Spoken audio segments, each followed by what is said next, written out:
Hola, en la sesión de hoy vamos a abordar lo referente a la nulidad de los actos procesales penales como un mecanismo de protección constitucional. Quien les habla es el profesor Ángel Serpa Aponte y esta clase está dirigida fundamentalmente a mis alumnos de la Universidad Central de Venezuela en la asignatura Derecho Procesal Penal y al público en general. Estas clases también se encuentran a la disposición de a quien quiera visualizarla, pues, en mi canal YouTube, Ángel Serpa Ponte. Estarán clases vinculadas al derecho penal, al derecho procesal penal, etc.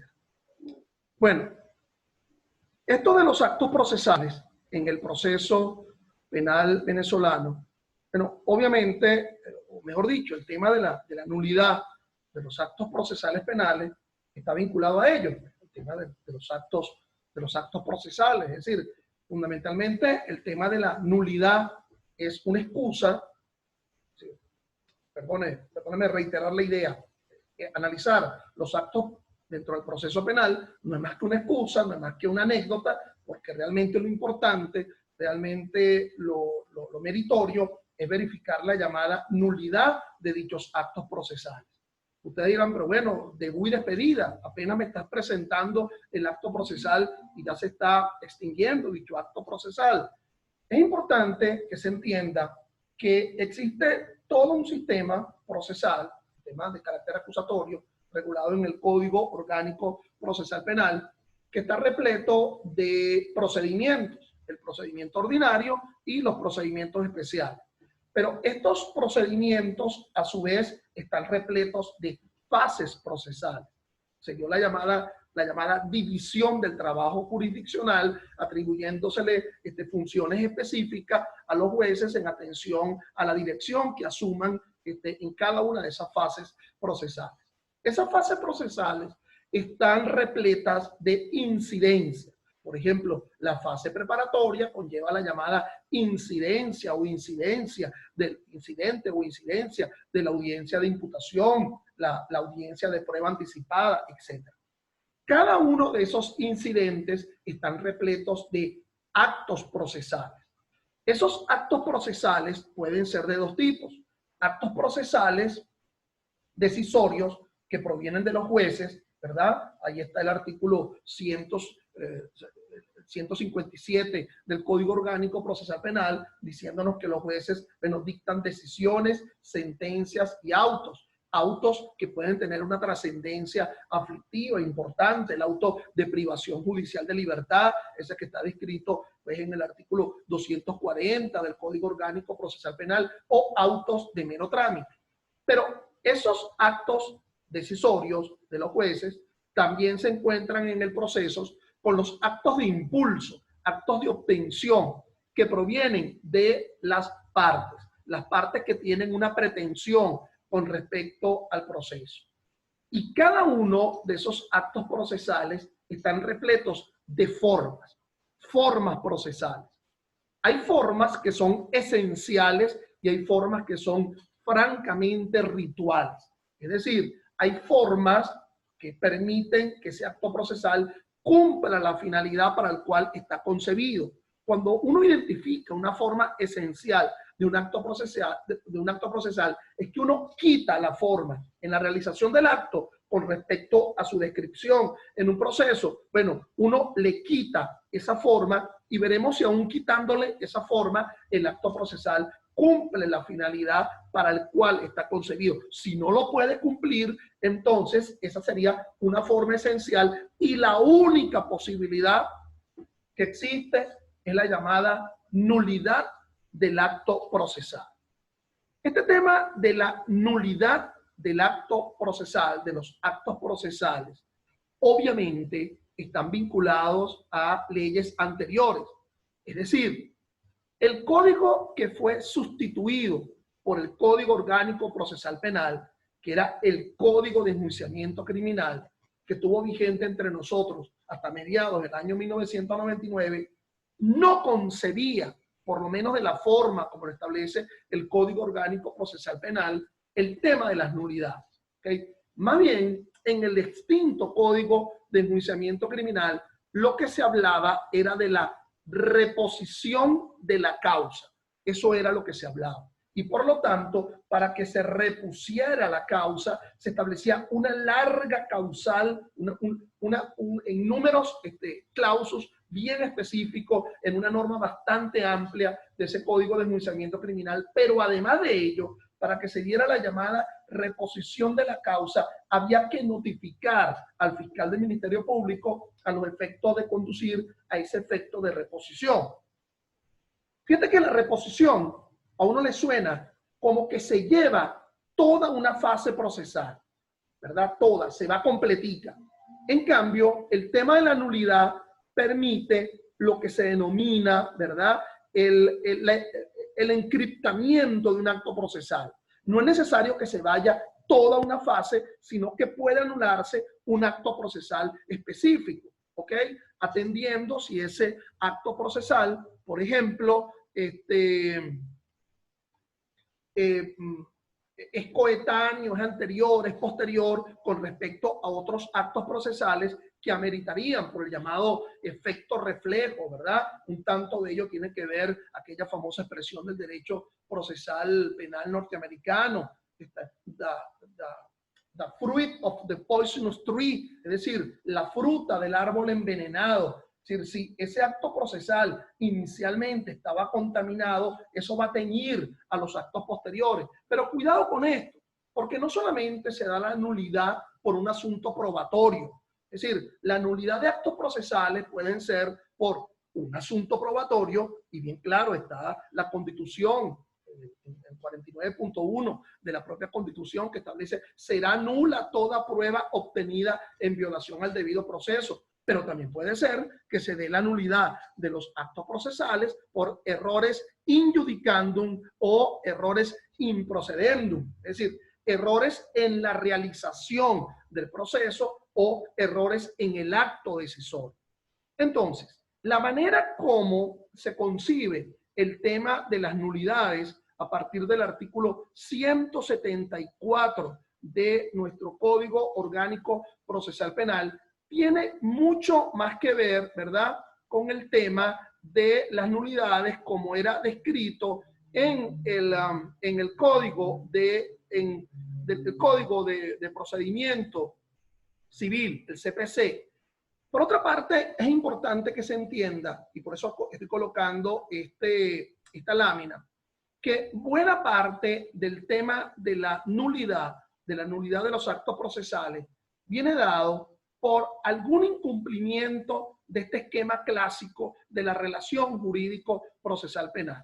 Es decir, bien sea por problemas vinculados a incumplimiento del tema de la competencia, ¿okay? Es decir, el incumplimiento de la competencia como medida de la jurisdicción, esa competencia que en el proceso penal venezolano se asume como una llamada penta, una penta competencia, 5 problemas vinculados a la competencia en razón de la materia, del territorio, de la persona, de la función, de la conexión. Pero obviamente que también el tema de la nulidad viene dado con inadecuados ejercicios de la acción o irrespeto al llamado derecho a la defensa.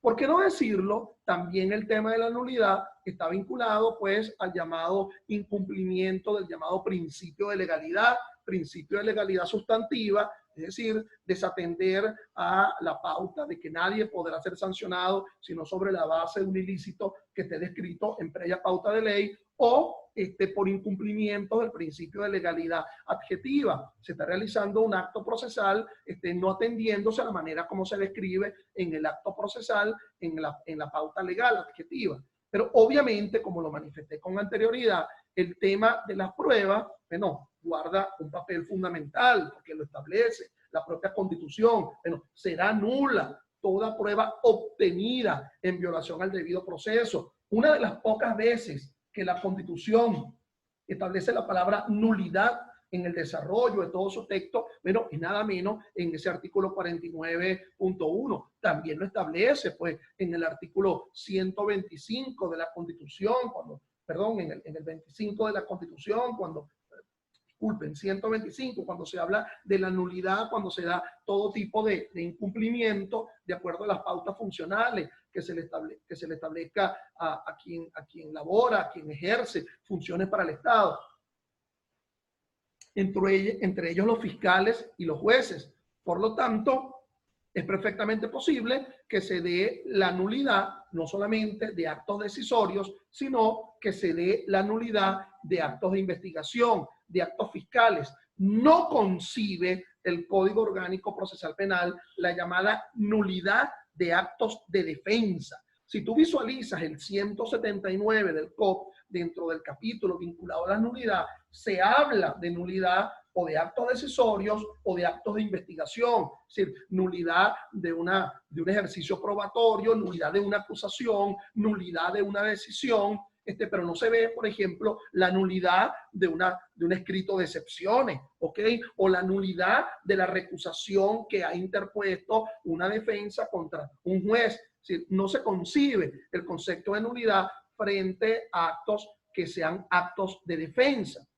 Por otra parte, el tema de la nulidad, como decía yo, está vinculado, pues, hay que asumir muy en cuenta, pues, que está vinculado al tema del cumplimiento del debido proceso.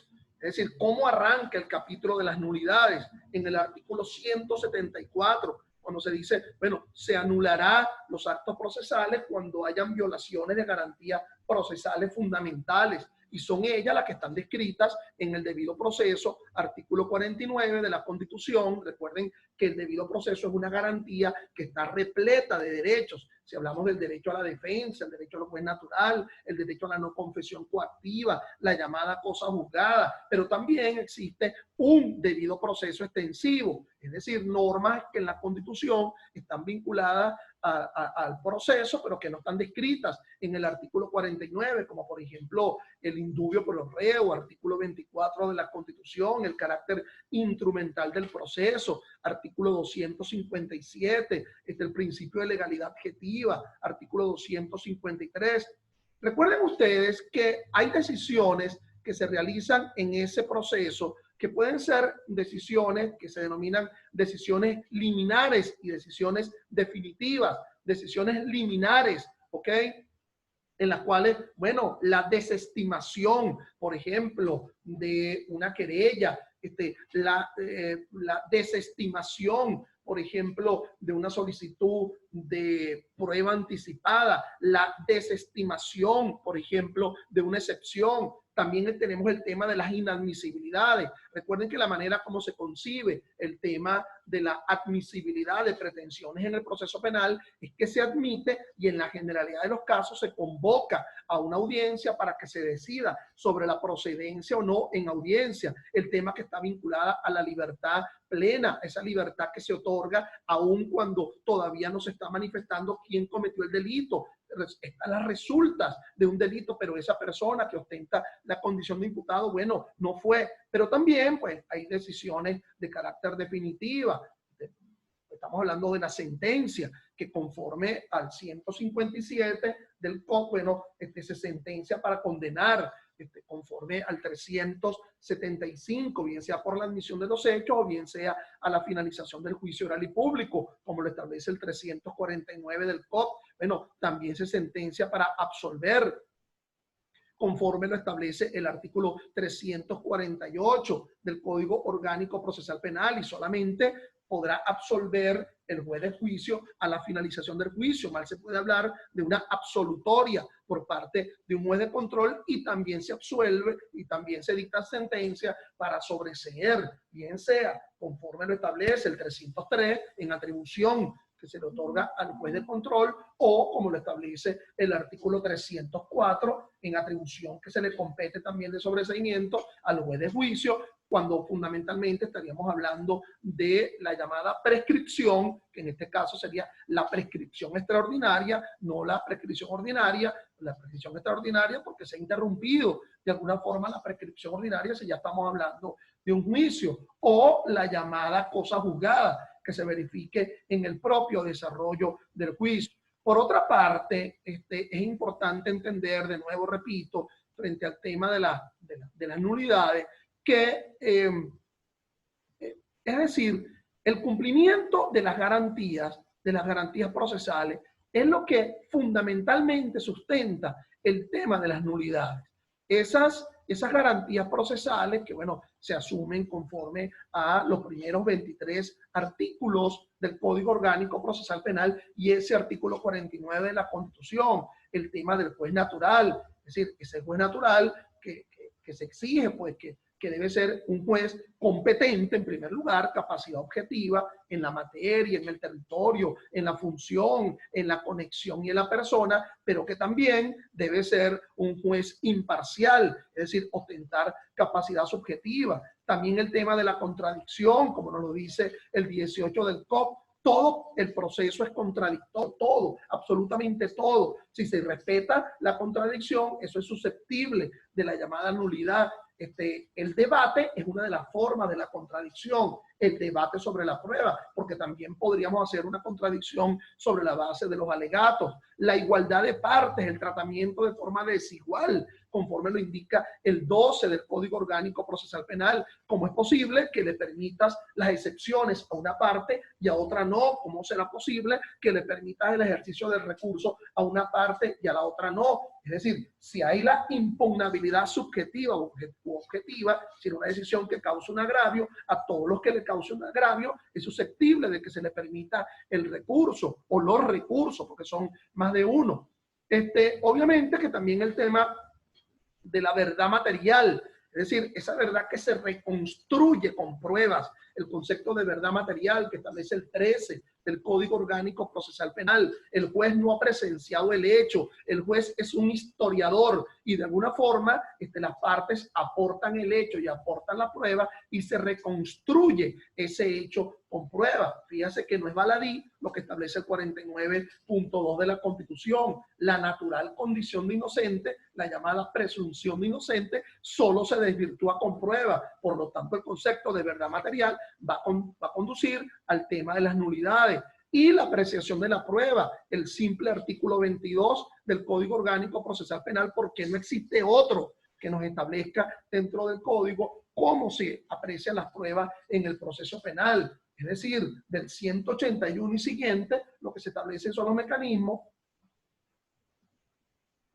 de incorporación y de obtención de la prueba, pero una sola norma, el 22, la sana crítica, utilizando la lógica, la experiencia y la ciencia, es la única norma que nos orienta sobre cómo apreciar la prueba. Por lo tanto, un irrespeto a la sana crítica, un irrespeto a los instrumentos de la sana crítica, lógica, experiencia y ciencia, es susceptible de la llamada nulidad porque, como lo indica el 174, incumplimiento de garantía. Pero fíjate que el 175 del COP establece dos formas de nulidades.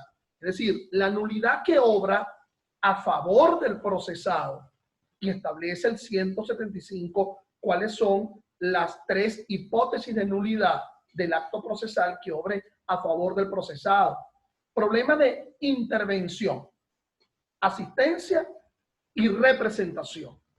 Acto procesal en donde el código describa que debe estar presente el procesado y no está, y se deriva un perjuicio en su contra, acto procesal susceptible de ser anulado. Acto procesal en donde interviene el procesado y no está su asistente, su defensor técnico, y de allí se deriva un efecto en su contra, acto procesal susceptible de ser anulado. Pero también nos habla del problema de la asistencia y de la representación. Acto procesal que se realice sin que ese procesado sea asistido en el sentido que tenga algún tipo de discapacidad, algún no manejo del idioma, y de allí se deriva un efecto en su contra, es un acto procesal que es susceptible de nulidad. Ese 175, fíjate que el 174 habla que, en primer lugar, como sustrato de la nulidad, la violación de garantías procesales. Las descritas en el 49 de la Constitución o los primeros 23 artículos del Código Orgánico Procesal Penal. Por decir algo, porque también hay otros institutos procesales que son antecedidos por principios. Por ejemplo, los recursos, la descripción del recurso es antecedido por los llamados principios recursivos, que van anteriores al recurso de revocación, la descripción del COP. La parte cautelar, entonces, está vinculada a los llamados principios cautelares, afirmación de libertad, la proporcionalidad, etcétera, etcétera. Entonces, en principio, la violación de los valga la cacofonía, de los principios procesales que de alguna forma permiten la interpretación de cada uno de los institutos, conduciría a la nulidad. Ahora bien, les decía yo con anterioridad que el tema de la nulidad de los actos procesales tiene más una vinculación a lo que establece el Código de Procedimiento Civil que lo que establecía el Código de Enjuiciamiento Criminal. Porque el Código de Enjuiciamiento Criminal era mucho más vinculado al tema de la reposición de la causa, como lo dije con anterioridad. En cambio, en los artículos 206 al 214 del Código de Procedimiento Civil se establece el Instituto de las Nulidades. Los jueces procurarán la estabilidad, dice el 206 del CPC, de los juicios, evitando o corrigiendo las faltas que puedan anular cualquier acto procesal. Esta nulidad no se declarará sino en los casos determinados por la ley o cuando haya dejado de cumplirse en el acto alguna formalidad esencial a su validez. En ningún caso se declarará la nulidad si el acto ha alcanzado el fin al cual estaba destinado. ¿Qué quiero decir con esto? ¿Qué quiere decir la norma del CPC que de alguna forma la incorpora el Código Orgánico Procesal Penal? Habrá dos tipos de nulidades. Ya vamos por dos clasificaciones, ¿verdad? La primera que te dije era la nulidad a favor del procesado, que solo es por problemas de intervención, asistencia y representación, conforme lo indica el 175. Versus la nulidad a favor de las otras partes en el proceso. Tú me preguntarás, ¿cómo es eso? Las otras partes también pueden invocar la nulidad perfectamente, ¿ok? Pero la invocación que hará las otras partes en el proceso, pero no alegará problemas de intervención, asistencia y representación. Fundamentalmente estaríamos hablando de violación del derecho a la defensa. Y tú me dirás con extrañeza, derecho a la defensa a favor de las otras partes en el proceso, derecho a la defensa de la víctima, derecho a la defensa del fiscal del Ministerio Público. Pues sí, derecho a la defensa de sus intereses y derechos procesales. ¿Ok? Por ejemplo, el derecho a recurrir, el interés de recurrir. Entonces, se esconde el expediente y de alguna forma no se permite la recurrencia de una decisión que desfavorece a alguna de esas otras partes. A la víctima no se le ha llamado cuando la propia norma establece la necesidad de preguntar, auscultar la posición de la víctima, cuando por ejemplo se va a, por decir un ejemplo, a homologar la suspensión condicional del proceso por el cumplimiento del régimen de prueba en la audiencia que está descrita en el artículo 47 del Código Orgánico Procesal Penal, la notificación a la víctima para que asista a la audiencia preliminar conforme lo establece el 311, el 309 del Código Orgánico Procesal Penal. Esta segunda clasificación sería la nulidad, óiganme bien, como efecto de una descripción procesal. Es decir, la norma que describe el acto procesal establece, si esa forma del acto procesal no se da en la realización del mismo, el efecto es la nulidad. La propia norma establece, ¿ok? Entonces sería una nulidad taxativa. ¿Okay? El efecto de nulidad se verifica a partir de lo que establece la propia norma descriptiva del acto procesal. Pero pueden haber normas procesales que describan actos procesales y que no establezcan, si no se da la realización, la hechura del acto procesal, como lo conforma su descripción taxativa, el efecto será la nulidad. Nos preguntamos, porque nada dice la norma.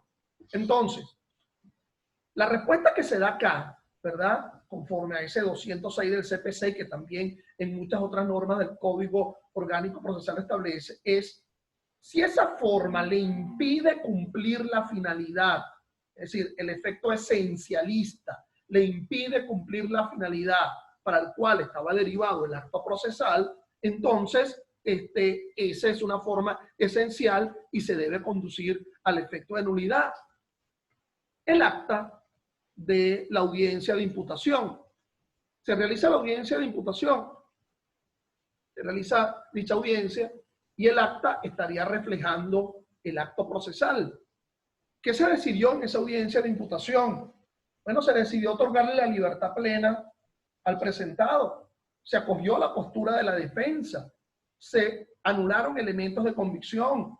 En ese momento salta la secretaria, el secretario judicial e indica: oye, se fue la luz, se trancó la máquina, se dañó aquí el internet, ¿verdad? Ustedes pudieran ir a almorzar y regresan a firmar el acta. Y para ponerlo un poco trágico, las partes se van a almorzar, ¿ok? Por cierto, el mismo restaurante ahí cercano de los tribunales. Por cierto, el restaurante estaba muy lleno. En la misma mesa estaba el juez, estaba el defensor, estaba el fiscal y, por supuesto, el procesado. ¿Quién va a pagar la cuenta? Bueno, entonces cuando nos estamos regresando, ¿verdad? Se está regresando a la llamada audiencia de imputación, es decir, a la sede del tribunal. Para ponernos un poco trágico, alguien en un carro en la calle atropella al defensor y ya ese defensor no va a poder suscribir el acta. Bueno, pero para lo esencial que se requería la defensa, se logró con la boleta de excarcelación, se otorgó la libertad plena. Es decir, para lo que se requería la defensa, no se otorgó de forma, perdonen lo trágico del ejemplo. Entonces, si la ausencia de la forma, nada menos que la defensa, imagínense ustedes si es una forma esencial, pero en ese específico acto procesal, para lo que se requería la defensa, se cumplió la finalidad para la cual estaba siendo concebida dicha forma procesal. Es decir, en los 40 minutos, en los 30 minutos que yo tengo aquí para abordarle, yo no les puedo manifestar todas las formas esenciales que tengan los 550 y tantos actos procesales que conforman el proceso. Es decir, tendría que verificarse frente a cada una de ellas. Fíjense que en el Código de Enjuiciamiento Criminal, en el derogado código, se hablaba de la llamada reposición de la causa, del artículo 68 al 70, ¿verdad? Eran taxativas. Fíjense que en el 69, decía el viejo código, cuando la gravedad de la falta lo amerite, bien de oficio o a solicitud de parte. Es decir, y aquí tendríamos que abordar otra clasificación. Ya vamos por 3 clasificaciones de las nulidades. La primera, la que permite identificar si es a favor del procesado o es a favor de las otras partes. La segunda, bien sea porque el efecto de nulidad surja taxativo en la descripción del acto procesal, o sea porque la forma que no se ha cumplido impide cumplir la finalidad del acto procesal. Esta sería una tercera. La nulidad invocada por las partes, solicitada por las partes de forma expresa, sí, a través de un escrito que se llama escrito de nulidad, o la llamada nulidad oficiosa, la que ha acordado el propio juez sin que nadie se lo haya pedido. Entonces, fíjense que ello se derivaba, pues ya en el viejo Código de Enjuiciamiento Criminal, se daba esa posibilidad de la llamada nulidad oficiosa. Pero bueno, atendamos a lo que refiere el vigente Código Orgánico Procesal Penal. Couture nos decía que la nulidad es la llamada desviación del acto realizado por el sujeto de modelo fijado por la ley. Es decir, que para el tema de la nulidad, esto lo establece lo cita, Couture lo cita Rengel Romberg en su tratado de Derecho Procesal Civil. Por cierto que el mejor tema, el mejor libro frente al tema de la nulidad, hay 2 pues importantes. Yo les recomiendo el libro de Carmelo Borrego, un gran procesalista penal venezolano, Actos Procesales y su nulidad, pero también el segundo tomo de su tratado de Derecho Procesal Civil de este maestro Rengel Romberg. Entonces, bueno, Rengel nos dice, y así lo establece el propio COP, que las llamadas nulidades combinatorias existen sobre la base de dos tipos de nulidad: la nulidad taxativa como efecto como efecto descrito en la norma, y la llamada nulidad esencial, verificando si el acto procesal cumplió la finalidad para la cual está concebido. Porque, mis amigos, en el mundo entero hay dos sistemas con respecto al tema de las nulidades. Existe el llamado modelo francés, en la cual todo tipo de incumplimiento del acto procesal que se realiza conforme a la pauta de ley va a conducir a una nulidad. Es el problema de la incolumidad de la ley, la incolumidad de la Constitución. En esa esencia francesa de que el juez no puede desaplicarse mucho a las pautas de ley, fíjense cómo se origina la casación en Francia, que pertenecía más bien al llamado poder legislativo, ¿ok? Más que al poder judicial. Y existe la modalidad italiana, el tema de la nulidad. La modalidad italiana es que debe existir un perjuicio, ¿ok? Es decir, sí, ciertamente en la realización del acto se incumple con su descripción legislativa, pero si no hay perjuicio anulatorio, mal puede conducirse a la nulidad, al efecto. Fíjate que esa es la fórmula que se acoge en Venezuela, en el COP, en el artículo 179, se dice que para que se dé el efecto de nulidad debe existir el llamado perjuicio anulatorio. Y la propia norma describe lo del perjuicio anulatorio. Dice que el perjuicio anulatorio es un atentado contra las posibilidades de participación de la otra parte. Si no se atenta contra las posibilidades de participación de la otra parte en la falencia de ese acto procesal realizado con incumplimiento de la forma, no hay tal perjuicio anulatorio. Es decir, no es la simple noción de incolumidad de la Constitución. La nulidad tiene un interés forense, un interés procesal, práctico, concreto. Por cierto, no debe entenderse que la nulidad es un recurso. La nulidad es el efecto de la declaratoria con lugar de un recurso. Fíjense que en ello se sustenta el artículo 25 de la Constitución: todo acto dictado en ejercicio del poder público que viole o menoscabe los derechos garantizados por esta Constitución y la ley es nula. Por lo tanto, en el 25, que era la confusión que yo tenía inicialmente entre el 125 y el 25, ya me están escuchando que es el 25, es un sustrato de la llamada nulidad. Ahora bien, vamos por una cuarta clasificación. Nos dice ese perjuicio anulatorio del 179. Cuando no sea posible tener un acto y se trate de casos de convalidación, el juez deberá declarar su nulidad por auto razonado o señalar expresamente la nulidad en la resolución respectiva de oficio o a petición de parte. Me explico. No existe el recurso de nulidad. La nulidad es el efecto de la declaratoria con lugar de un recurso. Lo llamamos como por una quinta clasificación. ¿Okay?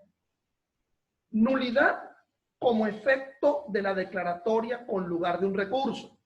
Aquí obviamente sería nulidad de un acto decisorio, porque no se pueden interponer recursos contra actos de investigación, contra actos fiscales. Se recurren decisiones, se recurren sentencias, se recurren autos de origen decisorio. ¿Ok? Entonces, la nulidad como efecto de la declaratoria con lugar de un recurso. Pero al lado de esa nulidad como efecto de la procedencia de un recurso, está la nulidad como solicitud autónoma. Es decir, que tú presentes un formal escrito de nulidad o que tú alegues una nulidad en una audiencia, pero no va a funcionar como un recurso. ¿Ok? Aquí nos encontramos con un problema. Si yo estoy solicitándole al juez que anule su propio fallo, contra la pared voy a tener el 160 del Código Orgánico Procesal Penal. El juez no puede anular su propio fallo. Precisamente eso era lo que yo quería que tú me dijeras, señor juez, que me niegas esa nulidad porque el juez no puede anular su propio fallo, porque entonces ahí se activa la posibilidad del recurso. El 180 del COP, en su parte final, establece la solicitud de nulidad puede ser recurrida, ¿ok? Pero dice solamente con efecto devolutivo, no con efecto suspensivo. Bueno, pero por lo menos es algo, ¿ok? La posibilidad de que una alzada distinta pueda analizar los elementos por el cual el juez no concedió la nulidad. Y ustedes me preguntarán, bueno, ¿y lo contrario? Si anula, ¿eso no tendrá un recurso? Bueno, claro que tendrá un recurso, dependiendo del tipo de decisión. Si es una sentencia, bueno, el recurso de apelación de sentencia, artículo 444, y si es un auto, el recurso de apelación de auto por el gravamen irreparable que una parte pudiera alegar como consecuencia de la declaratoria con lugar de una nulidad. Entonces, oído, no puede entenderse la nulidad como un recurso. Es decir, es el efecto de la declaratoria con lugar de un recurso. Los recursos, todos sabemos, en el ámbito del Código Orgánico, son, bueno, el recurso de revocación frente a autos de mero trámite o de mera sustanciación, el recurso de apelación de autos, artículo 439, el recurso de apelación de sentencia. Este viernes daré una clase virtual a las 4 de la tarde en materia de apelación de sentencia, están invitados. El recurso de casación y el recurso de revisión procesal penal, no confundir con la revisión constitucional que está regulado en la Ley Orgánica del Tribunal Supremo de Justicia. De todas, si se declara con lugar uno de esos recursos, se verifica la nulidad, se da la nulidad de ese acto decisorio. Pero recuerden que también se puede intentar una solicitud de nulidad, bien sea frente a un acto decisorio o frente a un acto de investigación. Bueno, en aras del tiempo, debo culminar esta clase y yo creo que en una próxima sesión, mañana, a las 4 de la tarde, volveremos a tocar el tema de la nulidad a los que estén interesados en acudir a esta clase virtual. Hasta luego.